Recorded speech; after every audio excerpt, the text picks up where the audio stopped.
The Prophet ﷺ, people were rude to him. The desert Arabs were rude to him. And he never returned their rudeness with rudeness. He smiled in their faces.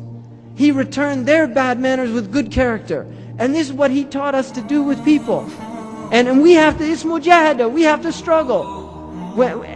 The sabr is in sadmat al-ula. Patience, when the woman who was in the graveyard, and she was mourning over, and the Messenger of Allah passed by her, and he said that this is a musibah and you should be patient. And she said, you didn't have the tribulation that I had. That's how she answered him. And he just left her. Now look at the character there. He didn't say, don't you know who I am? I'm the Messenger of Allah. You can't talk to me like that. He didn't say that. He saw she was musab. She was in tribulation. He left her to be in her tribulation. He gave her nasiha and she didn't accept it, but he recognized her psychological state. She was in a state that it was not useful or beneficial to continue with her, and so he left her. This is wisdom. This is hikmah. And then he went to his house and somebody came by and he said, don't you know who that was? That was the Messenger of Allah. Suddenly remorse entered her heart. Astaghfirullah. And she went to his house and knocked on the door. Ya Rasulullah, I didn't know it was you.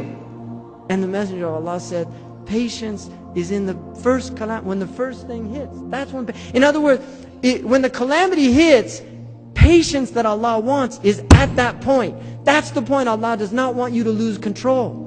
That's the point to take. It's not when it's all over you say, oh, please forgive me. I didn't mean to punch you after you said that to me. You know, I'm sorry. No, it's to stop. I'm not going to punch him because he's a Muslim.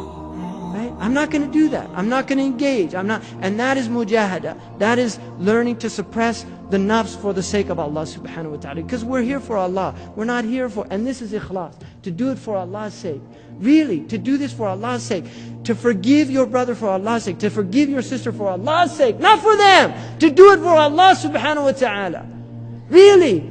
There's people in here that haven't talked to their brother or their sister, or some of them to their mothers and their fathers.